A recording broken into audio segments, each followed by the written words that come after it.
하나님과 동행하는 삶이라는 제목으로 함께 은혜를 나누겠습니다. 인터넷에서 읽은 이야기입니다. 한 노부부가 있었습니다. 남편은 교회를 다니지 않고 또 부인은 교회 권사님이세요. 부인 권사님은 남편의 이 구원을 위해서 30년 넘게 기도했지만 아무런 응답이 없이 남편이 교회를 안 나오는 겁니다. 그러던 어느 날 남편이 교회에 가겠다고 하는 거예요. 권사님은 할렐루야 너무 기뻤죠. 남편의 마음이 변할까봐 아무렇지도 않은 듯 그러세요 하고 대답을 했습니다. 주일을 손꼽아 기다리면서 매일 아침마다 권사님은 기도했습니다. 하나님 아버지, 오늘 목사님의 설교가 은혜가 넘치게 해주셔서 남편이 설교를 들을 때 큰 감동이 되어서 등록할 수 있도록 이번 주일에 큰 은혜 주세요 하고 매일 기도했습니다. 그리고 이제 주일이 되어서 교회에 도착해서 주보를 보는데 설교 말씀이 창세기 5장 아담의 계보였어요. 오늘 본문이죠. 설교는 성경 본문만큼이나 아주 지루했습니다. 몇 세에 누구를 낳고 몇 세까지 자녀를 낳고 몇 세에 죽었더라. 몇 세에 낳고 몇 세까지 자녀를 낳고 몇 세에 죽었더라. 권사님은 속으로 아니 하나님 너무하십니다. 하나님의 권능으로 전쟁에서 이긴 이야기라든지 소경이 눈을 뜨는 기적을 행한 일이라든지 병 고치는 능력의 말씀과 같은 그런 재미나고 좋은 말씀 너무나 많은데 왜 하필 이 족보에 대한 이야기입니까? 참 너무합니다. 또 목사님 설교가 얼마나 지루한데 이렇게 하면 어떡합니까? 하면서 한숨을 내쉬었습니다. 예배를 마치고 집으로 돌아가는데 남편이 권사님에게 이렇게 말을 합니다. 여보, 아무래도 나 다음 주에 등록해야 될 것 같아. 그래서 이 권사님이 너무 깜짝 놀라가지고 아니 이게 무슨 일이야 생각해서 물어봤죠. 그래서 도대체 왜 그렇게 생각을 하게 되었냐고 물으니까 인간은 몇 살을 살든지 다 죽는다고 오늘 목사님이 그러더라고. 나도 죽을 인생이고 그런데 이렇게 살다가 죽으면 후회만 남을 것 같아. 이제라도 좀 의미 있게 살고 싶다는 생각이 들었어 라고 이야기를 했답니다. 참 은혜를 받으려니까 다양하게 받습니다. 그죠? 네, 인간은 이렇게 참 다양한 모습을 가지고 있습니다. 모든 것은 변하지만 아무것도 변하지 않는다. 아무것도 바꾸지 않기 위해 모든 것을 바꾼다라는 이 말은 이 명품 브랜드로 알려져 있는 에르메스의 광고 카피입니다. 전혀 신앙적이지 않은 말이지만 가만히 생각해 보면 그보다 더 신앙적인 말은 없는 것 같습니다. 성경의 계보를 읽으면서 깨닫게 되는 것이 바로 그것입니다. 사람들이 변하고 시대가 변하지만 시대가 변하지요. 그렇지만 하나님의 뜻과 계획과 사랑은 변하지 않습니다. 언제나 한결같은 하나님과 동행하는 삶을 살고 싶다면 영원하지 않은 모든 것은 바꿔야 되지요. 변하지 않는 낳고 살고 죽었더라 라는 이 반복되는 인생을 바꾸는 유일한 길은 하나님과 동행하는 믿음을 가지는 것입니다. 오늘 이 시간 하나님과 동행하는 믿음을 갖게 되는 저와 여러분 되시기를 바랍니다. 창세기는 계보의 책입니다. 창세기는 아담의 계보를 통해서 주시는 하나님의 메시지가 담겨 있습니다. 이스라엘의 역사를 위한 책이 아닙니다. 물론 이스라엘의 역사가 성경의 상당 부분을 차지하지만 이스라엘의 역사책은 아닙니다. 성경은 인류 역사를 기록한 책이지요. 인류가 어떻게 시작되었고 어떻게 전개되었으며 앞으로 어떻게 될 것인가를 하나님의 시각에서 기록한 책입니다. 성경은 역사를 위한 기록보다 참된 믿음을 전달하는 도구가 되기를 더 원하지요. 그래서 역사의 기록보다 그 속에 일하는 하나님을 믿는 믿음을 갖게 하려는 목적이 있습니다. 창세기를 잘 이해하려면 11번이나 나오는 이 계보, 족보 이야기를 무시하면 안 됩니다. 오늘 본문에도 이 계보라는 단어가 나오는데요. 이 계보를 히브리 말로 톨레도트라고 합니다. 이 톨레도트는 역사가 발전하는 과정 속에서 숨겨진 하나님의 일하심을 나타낸다라는 뜻이에요. 그러니까 그냥 역사라는 것이 아니라 그 역사 가운데 하나님의 뜻이 어떻게 사람들의 세대를 지나면서 어떻게 확장되어 나가는가를 보여준다는 것이지요. 그러니까 아담의 계보는 하나님께서 아담의 후손들을 통해서 펼치시는 구원의 역사를 나타내는 것이라는 겁니다. 성경에서 계보가 등장하면 낯설고 발음하기도 어려운 이름 때문에 지루하고 힘든 것이 사실입니다. 많은 분들이 성경을 읽어가다가 1장을 읽고 2장을 읽고 3장을 읽고 4장을 읽고 5장 와서 실족해서 못 읽는다고 계보가 나와가지고 그래서 이거 안 되겠다 신약부터 읽어야 되겠다고 신약으로 갔는데 세상에 마태복음 1장부터 족보가 나와서 결국에는 포기하는 그런 경우들도 생긴다고 우스개 이야기를 하는데요. 참 입에 붙이기도 힘든 그런 낯선 이름들, 발음하기도 어려운 이름들이 많이 나오지요. 그렇지만 분명한 것은 성경의 계보를 기록한 목적이 있을 겁니다. 계보가 나올 때 우리가 주의 깊게 읽어야 될 이유가 있습니다. 몇 가지로 좀 생각해 보면, 첫째로 새로운 단락을 만드는 역할을 합니다. 호흡을 가다듬고 앞으로 누구를 통해 어떤 일이 일어날지 계보 앞의 이야기와 계보 뒤의 이야기가 달라진다는 거예요. 그래서 앞으로 어떤 이야기가 펼쳐질 것인가에 대한 기대감을 갖도록 하는 그런 의미를 가지고 있다는 겁니다. 두 번째로는 하나님께서 약속하신 성취한 것을 보여주시죠. 인간은 범죄로 하나님의 말씀을 어기고 약속을 파기했지만 하나님께서 선택한 사람들을 통해서 그 약속과 구원을 신실하게 이루어 가신다는 것을 세대의 많은 사람들의 이야기를 통해 전달하고 있습니다. 세 번째로는 성경은 실제 역사이고 하나님의 역사라는 것입니다.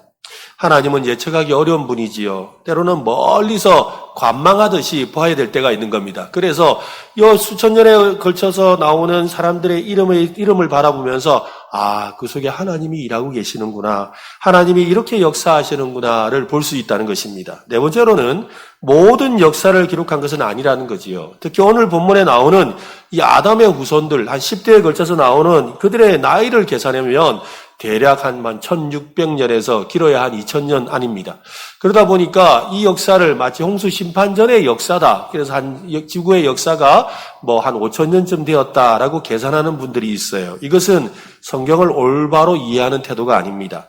성경은 실록과 같은 역사 기록물이 아니죠. 조선왕조 실록처럼 모든 것을 깨알같이 이렇게 세밀하게 적어놓은 그런 기록물이 아닙니다. 역사를 근거로 해서 만든 문학 작품에 가깝다고 할 수가 있습니다. 그래서 계보가 중요합니다. 계보는 역사를 축약한 그런 척추와 같은 역할을 합니다. 그래서 이 계보에 나오는 그 사람들을 중심으로 해서 하나님의 역사가 펼쳐지게 되는 거지요. 그래서 계보를 통해 시간의 축을 만들고 인물과 사건을 연결하고 하나님의 메시지를 전달하고 있는 것입니다. 오늘 아담의 계보를 주의 깊게 읽어본다면 반복되는 형식을 발견하게 됩니다. 오늘 본문 6절과 8절을 한번 보십시오. 같이 한번 읽어봅시다. 같이 시작.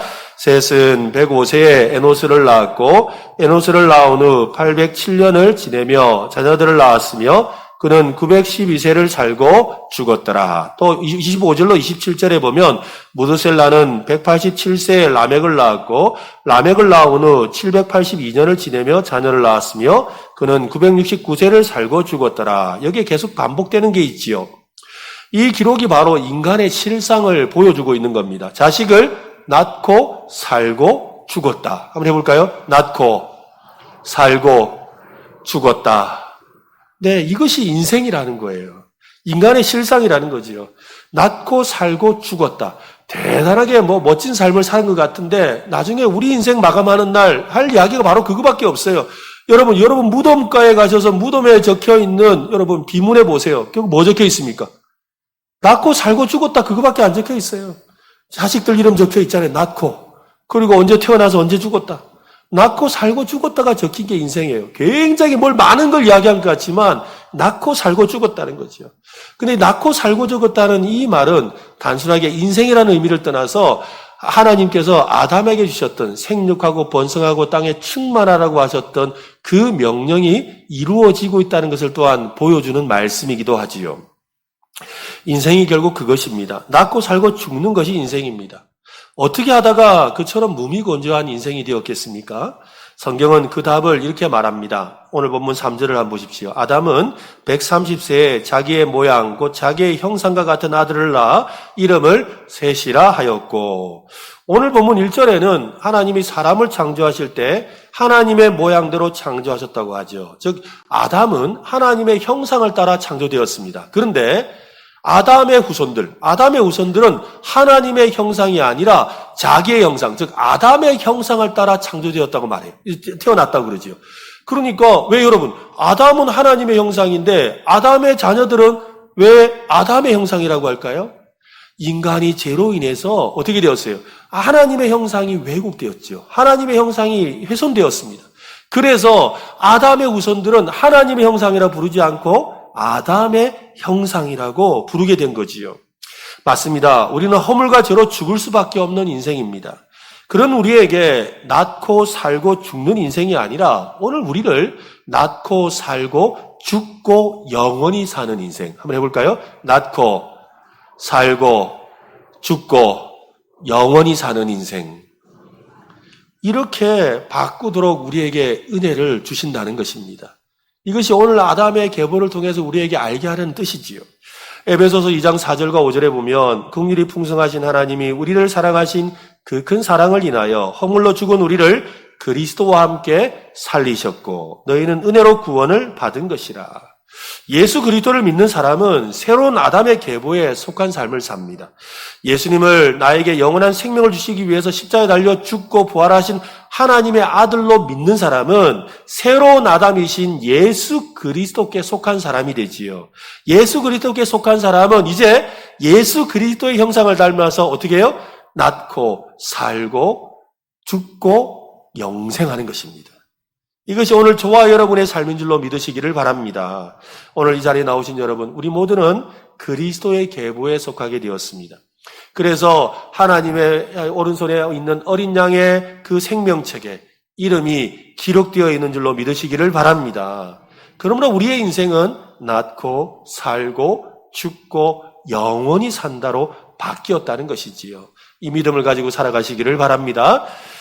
아담의 계보를 자세히 보면 특별한 인물이 등장합니다. 낳고 살고 죽었다라는 패턴을 깨트린 인물입니다. 그는 낳고 살았다로 마무리되는 사람이지요. 그 사람이 누굽니까? 그죠? 맞아요. 에녹이에요. 그는 무미건조한 인생을 사는 사람들 가운데 맛깔나는 삶을 살았던 사람입니다.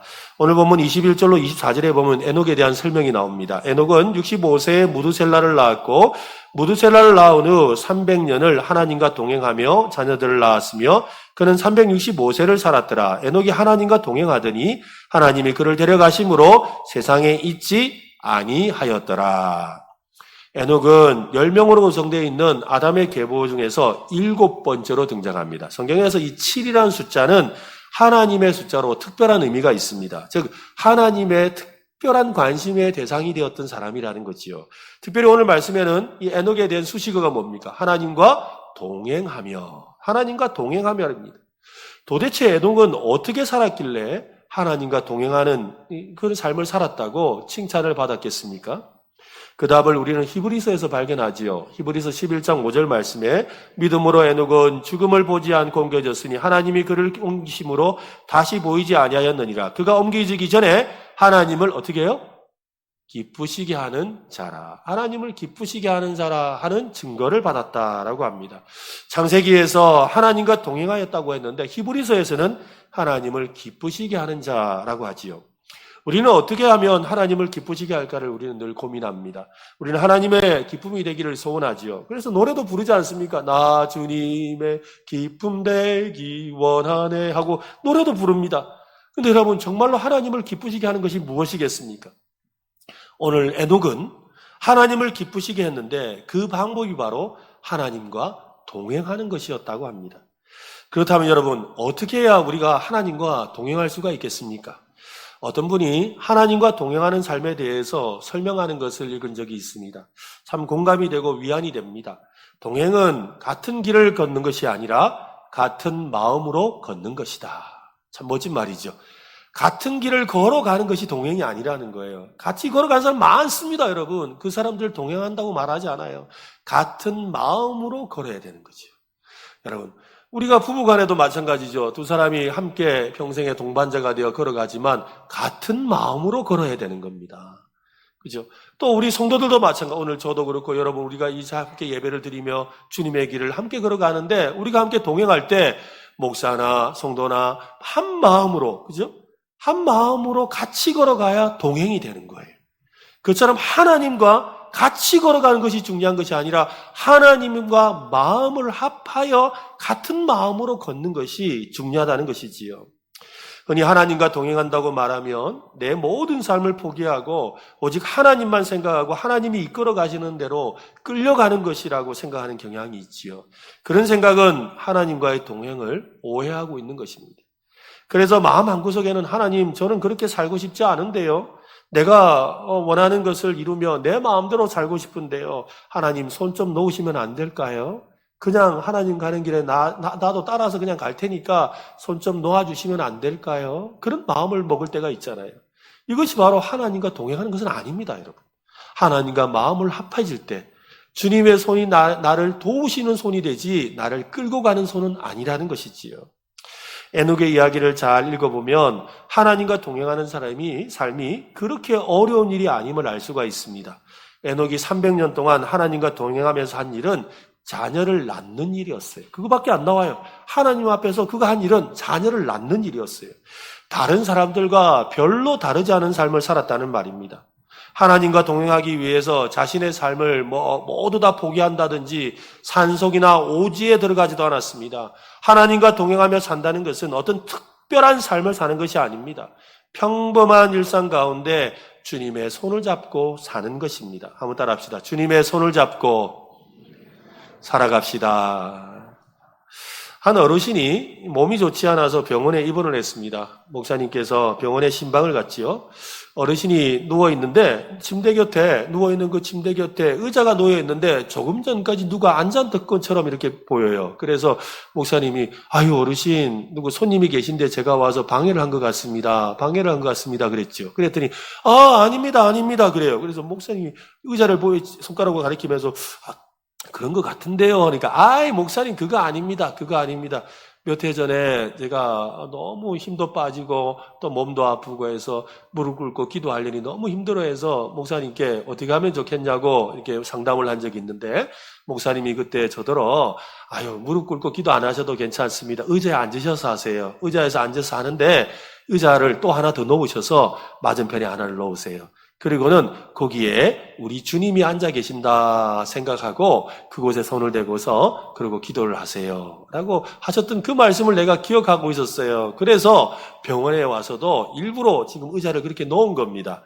그래서 그 의자에 주님이 계신다 생각하고 그렇게 기도하고 있습니다 라고 하니까 목사님이 그때 제가 그렇게 말씀드렸지요. 네, 그렇게 기도하세요 하고는 돌아갔습니다. 그러고 나서 한 일주일 정도 지났는데 그 집에서 연락이 왔어요. 그 어르신이 돌아가셨다는 겁니다.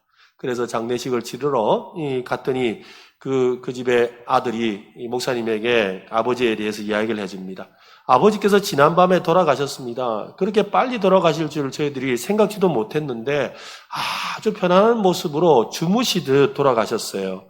한 손을 침대 옆에 빈 의자에 놓으시고는 조용히 소천하셨어요. 라는 그 말을 듣는데 목사님은 하나님이 손을 잡아주셨구나. 손을 잡고 저 천국으로 인도해 주셨구나. 라는 그런 마음이 들었답니다. 그렇습니다. 하나님과 동행하는 삶은 하나님이 언제나 함께 하심을 믿는 것입니다. 하나님은 어떤 분이 말하기를 콧바람이 닿는 그곳에 있다. 여러분 콧바람, 그죠? 우리 숨 쉬는 그 콧바람 굉장히 가까이에 계신다는 말입니다. 그래서 시편 기자는 말하지요. 내가 주의 영을 떠나 어디로 가며 주의 앞에서 어디로 피하리까? 내가 하늘에 올라갈지라도 거기 계시며 수월에 내 자리를 펼지라도 거기 계시나이다. 시편의 기자의 고백처럼 하나님은 언제나 우리와 함께 하시는 줄로 믿으시기를 바랍니다. 한 번은 어느 목사님이 훌륭한 믿음을 가진 것으로 알려져 있는 할머니의 집을 방문하게 되었습니다. 가난하고 또 병들어서 힘들었지만 항상 명랑한 웃음을 잃지 않고 그리스도의 향기로 가득한 그런 이 자매님이었습니다. 목사님은 그 할머니에게 다가가서 이야기합니다. 할머니, 그리스도께서 이곳을 방문해 주신다면서요? 라고 물었습니다. 그러니까 할머니가 아니요. 그건 틀린 말이에요. 그러는 거예요. 그래서 이 목사님이 놀래가지고 이 할머니가 귀가 잘 안 들려서 그런가 보다 싶어가지고 더 큰 소리로 할머니 그리스도께서 이곳에 방문해 주신다면서요. 그러니까 할머니도 더 큰 소리로 아니요 그건 틀린 소리예요. 그러는 거예요. 이 목사님 생각에 이 할머니 진짜 귀가 안 들리나 보다 싶어가지고 할머니한테 다가가서 귀에다 대고 할머니 그리스도께서 이 집을 방문하시지 않습니까? 라고 그랬어요. 그랬더니 할머니가 고개를 막 좌우로 흔들면서 아니야 그건 틀린 말이야. 그분은 지금 여기에 계셔. 하나님이 그곳에 계신다는 거예요. 우리는 하나님이 방문해 주시기를 바라는데 사실은 하나님은 언제나 우리와 함께 하십니다. 여러분의 가정에 하나님이 함께 하시는 줄로 믿으시기를 바랍니다. 오늘 우리는 하나님이 계신 이곳에 왔습니다. 하나님이 계신다는 것을 우리는 날마다 기억해야 되는 것입니다. 여러분, 에녹은 왜 죽지 않고 하늘에 올라갔을까요? 에녹은 하늘나라의 본질에 합당한 삶을 살았기 때문입니다. 하늘은 하나님의 임재로 가득한 곳이지요. 물이 바다 덮은 것 같이 여호와의 영광이 가득한 곳입니다. 하나님을 초청하거나 모실 필요가 없는 곳이지요. 하늘에서 영원히 해야 할 일은 하나님과 함께하는 것이고 하나님과 동행하는 것입니다. 그러니 하나님의 임재 안에서 항상 동행하지 않는다면 하늘나라 가서도 숨고 도망다녀야 될 판이지요. 그렇지 않습니까? 하나님의 임재로 가득한 곳에 가서 내가 어떻게 살겠어요? 그러니 여러분, 우리의 삶의 자리에서 언제나 하나님이 계신 곳이 바로 하나님과 동행하는 삶의 시작이라는 것을 기억해야 됩니다. 우리 잘 아는 찬송이 있죠. 주 예수와 동행하니 그 어디나. 어디라고요? 그렇죠. 하늘나라. 주님과 동행하면 어디나 하늘나라래요. 하나님과 동행하는 삶에는 변함이 없다는 말이지요. 그래서 그는 즉시 하늘에 올라갈 수가 있었습니다. 에녹은 그랬다는 거예요. 이 땅에서나 저 하늘에서나 똑같은 삶을 살았다는 것이죠. 전혀 다를 것이 없는 하나님과 동행하는 삶을 살았기 때문에 그는 살아서 하늘에 올라간 것입니다. 오랜 전설에 따르면 실제 이야기는 아닐 것 같아요. 오랜 전설입니다. 에녹은 매일 하나님과 산책을 했다고 합니다. 아침에 만나주시고 서로 대화를 나누고 모든 일을 함께 했습니다. 어느 날 아침에 하나님이 에녹에게 말씀합니다. 오늘은 조금 멀리까지 걸어가야 될 것 같은데 점심을 싸가지고 오면 좋겠다라고 말씀하셨어요. 그래서 하나님과 에녹이 길을 걷습니다. 한참을 걸어가다가 배가 고파서 점심을 먹었습니다. 그리고 또 걸어갑니다. 그렇게 또 한참을 걸어가는데 에녹이 정신을 차리고 하나님, 우리 너무 멀리 왔습니다. 어떻게 집에 돌아가요? 집에 돌아가기에는 너무 멀리 왔습니다. 어떻게 해요? 이제 돌아가야 돼요. 라고 하니까 하나님이 말씀합니다. 에녹아, 네 집보다 우리 집이 더 가까워졌네. 그냥 오늘 우리 집에 가자. 그리고는 에녹을 데려가셨다는 거예요. 저는 참 전설 같은 이야기지요. 그러나 그 말이 참 와닿습니다. 우리도 그런 삶을 살았으면 좋겠어요. 그죠? 주님과 동행하다가 그래, 우리 집에 가까이 왔네. 그냥 우리 집 가자. 라고 데려가시는 그런 은혜가 임했으면 좋겠습니다. 스펄전 목사님은 에녹은 일을 일찍 마친 사람이다 라고 했습니다. 누구든 일을 마쳐야 집으로 퇴근할 수가 있지 않습니까? 에녹은 아담의 계보에 나오는 사람들이 세상에서 살았던 그 연수의 반도 살지 못했습니다.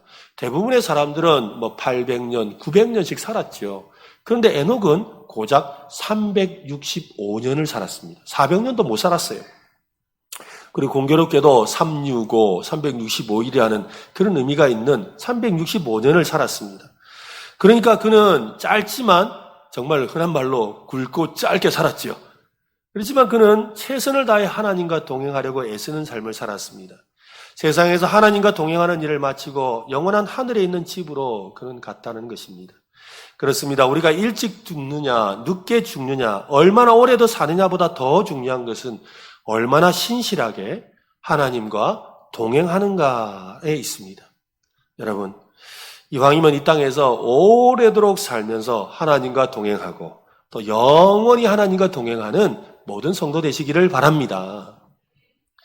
에녹은 65세에 무드셀라를 낳았습니다. 무드셀라의 뜻은 이 문자적으로 창을 던진다, 창을 던지는 사람이다라는 뜻이에요. 아마도 에녹은 하나님으로부터 어떤 계시를 받았던 것 같습니다.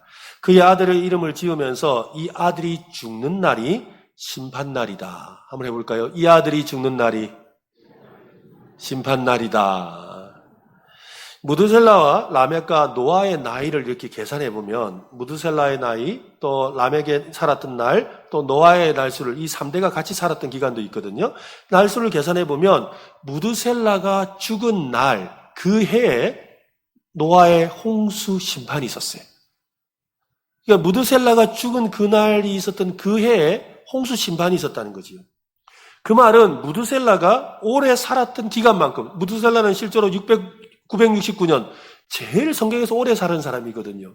하나님께서 오래도록 살게 하셔서 그 사는 날 동안 살고 살았다가 그가 죽었던 그 해에 홍수 심판이 있었다는 것이지요. 이 말은 무슨 말입니까? 그가 오래도록 살았던 이유가 뭐라는 겁니까? 하나님의 그 진노를 하나님께서 은혜로 막으셨다는 것이지요. 무드셀라가 살아있는 그날 동안 하나님께서 이 땅을 심판하시려는 그 진노를 참고 인내하고 기다리셨다는 것입니다. 하나님이 오래 참으셨다는 것을 보여주는 이야기입니다. 하나님의 심판이 가깝다는 것을 알았던 무드셀라는 라멕이 낳은 손자에게서 소망을 발견했습니다. 무드셀라는 손자에게 노아라는 이름을 붙여주지요. 오늘 본문 29절을 한번 보십시오. 같이 한번 읽읍시다. 시작. 이름을 노아라 하여 이르되 여호와께서 땅을 저주하심으로 수고롭게 일하는 우리를 이 아들이 아니하리라 하였더라. 노아라는 이름은 위로, 위안, 안위 이런 뜻입니다. 라멕은 노아를 통해서 하나님께서 저주하신 땅에서 위로받기를 원했습니다. 이 아들이 뭔가 하나님의 위로를 줄 것이다 라고 기대를 했지요. 그러나 사실은 노아는 위로자가 아닙니다. 진정한 위로자가 될 수 없지요. 저주받아 타락하고 괴로움과 고통이 만연한 세상에 그는 위로자가 아닙니다. 그렇다고 그는 홍수 심판에서 노아 방주를 만들었으니까 구원자라고 생각하는데 구원자도 아닙니다. 그는 하나님으로부터 구원을 받은 사람이지요. 노아는 세상의 심판자도 아닙니다. 그는 하나님의 심판에서 살아남은 사람입니다. 우리는 노아가 살던 시대가 얼마나 악했는지 다 알 수가 없습니다. 단지 추측할 수 있는 것은 하나님께서 인내하고 긍휼을 베풀 수 없을 정도로 타락하고 악했다는 건 알지요. 도저히 심판하지 않고는 그냥 둘 수 없는 세상이었습니다. 그런 세상에서 무드셀라와 라멕은 노아를 통해 주실 하나님의 위로를 믿음의 눈으로 보았던 것입니다. 맞습니다. 진정한 위로는 하나님이 주십니다. 한번 따라합시다. 위로는 하나님이 주십니다. 세상에 줄 수 없는 위로가 하나님께 있죠. 하나님은 우리의 육신만이 아니라 영혼의 위로를 주는 겁니다. 그래서 오늘 이 아침에 나와서 우리가 이렇게 예배 드리면서 위로를 받는 거죠. 영혼의 위로를 받는 거예요. 몸의 위로만 받는 것이 아니라 우리의 영이 위로를 받기 때문에 마치고 나서 오후에 가면 예배 마치고 오후의 시간이 행복하고 힘이 나고 뭔가 활력이 생기는 것도 그 이유입니다. 고린도후서 1장 3절과 4절에 보면 찬송하리로다. 그는 우리 주 예수 그리스도의 하나님이시요 자비의 아버지시요 모든 위로의 하나님이시며 우리의 모든 환난 중에서 우리를 위로하사 우리로 하여금 하나님께 받는 위로로서 모든 환난 중에 있는 자들을 능히 위로하게 하시는 이시로다. 하나님은 먼저 우리에게 위로를 주시고 그런 다음 사람들에게 위로를 나눠줄 수 있는 위로자로 세워주신다고 합니다. 그렇습니다. 오늘 그 위로를 받기 위해서 나오신 여러분에게 하늘의 형언할 수 없는 위로가 함께 하시기를 바랍니다. 노아는 무드셀라와 라멕에게 하나님의 위로를 전달하는 통로가 되었습니다. 하나님은 우리도 노아처럼 위로의 사람이 되기를 원하십니다. 무드셀라와 라멕과 노아가 살던 시대와 오늘날은 그렇게 별로 다르지 않습니다. 옛날이나 지금이나 사람들은 무언가를 성취하고 인정받기 위해서 안간힘을 쓰며 살지요. 우리 사실 제일 위로가 될 때가 그거 아닙니까? 누가 인정해 줄 때. 그리고 제일 위로가 안 되고 눈물 날 때도 누가 나를 인정해 주지 않을 때. 그래서 누가 인정해 주면 눈물이 나고 또 나를 너무 인정해 주지 않아서 화가 나서 눈물이 나기도 하지요. 방송에서 한 번은 김창욱이라는 이 관계 전문가가 나와서 이 성공적인 인생을 사는 것처럼 보이는 이 사회자의 그 사연을 듣는 그런 내용을 봤습니다. 사연을 한참 듣더니 이 김창욱이라는 분이 그래요. 그 사회자에게 저기 제가 한번 안아드려도 될까요? 갑작스럽게 그런 거예요. 그 사회자인데 제가 한번 안아드려도 되겠습니까? 그래요. 그러니까 예 좋습니다. 방송에 보는 데서 이 사회자를 김창욱 씨가 안지요. 안고서는 등을 토닥이면서 그래요. 참 제가 참 수고 많았습니다. 참 수고 많았습니다 하고 등을 토닥여줘요. 그때 카메라가 이 사회자 얼굴을 비추는 클로즈업을 하는데 사회자의 그 눈에 눈물이 고여 있는 것을 보았습니다. 여러분 그렇지요. 누가 나를 인정해주면 얼마나 위로가 됩니까? 우리는 모두 위로가 필요한 사람이죠. 세상에 그럴듯하게 사는 것 같고 멋지게 사는 것 같아도 우리 모두는 다 위로가 필요한 사람입니다. 어쩌면 이 시간 하나님의 위로가 필요해서 이 자리에 나오셨는지도 모르겠습니다. 하나님께서 여러분을 위로해 주시기를 바랍니다. 그죠? 하나님이 위로해 주시면 얼마나 좋겠습니까? 저는 살아오면서 하나님의 위로를 받은 적이 있습니다. 하나님이 위로해 주시니까 너무 좋더라고요. 어느 날 기도하는데 그래요. 내가 다 안다 그러더라고요. 내가 다 안다. 내가 너를 사랑한다. 내가 너와 함께 있다. 라고 그렇게 말씀해 주실 때 얼마나 울었는지 몰라요. 정말로 누구한테 인정받지도 못한 채 그저 그냥 하나님 바라보고 그냥 봉사하고 섬기고 또한 사역을 했는데 정말 그 어떤 때는 좀 누명을 쓰기도 하고 억울한 일을 당하기도 하고 사람들로부터 이렇게 비난을 받는 일도 생기는데 그런데 기도하는데 그러더라고요. 내가 다 안다. 내가 다 안다. 그 음성이 들려올 때 제 속에 있는 모든 시름이 사라지고 오히려 더욱더 다시 한 번 더 주님 앞에 헌신하기로 다짐하고 힘차게 사역을 다시 시작했던 그런 기억이 있습니다. 오늘 여러분에게도 그런 하나님의 위로가 임했으면 좋겠습니다. 그죠? 오늘 한번 여러분 저를 한번 따라해 보세요. 이렇게 하나님을 안고 있는 것처럼 이렇게 한번 해보세요. 오늘 나중에 집에 가셔서 이렇게 하고 하나님을 내가 품었다 생각하고 그죠? 하나님 품에 안겼다 생각하고 그렇게 한번 기도해 보세요. 하나님 사랑합니다. 하나님의 위로가 필요한 죄인입니다. 하나님 내게 하늘의 위로를 주세요 라고 기도한다면 오늘 여러분에게 하나님의 풍성한 은혜가 임하게 될 줄로 믿습니다. 그 은혜를 받아 누리시기를 바랍니다.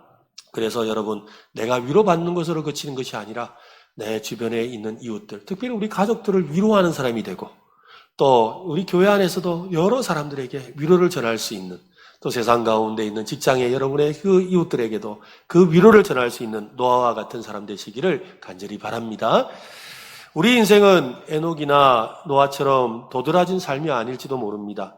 셋, 에노스, 게난, 마랄렐, 야렛, 무드셀라, 라멕과 같은 그들이 없었다면 노아의 존재도 없었을 겁니다.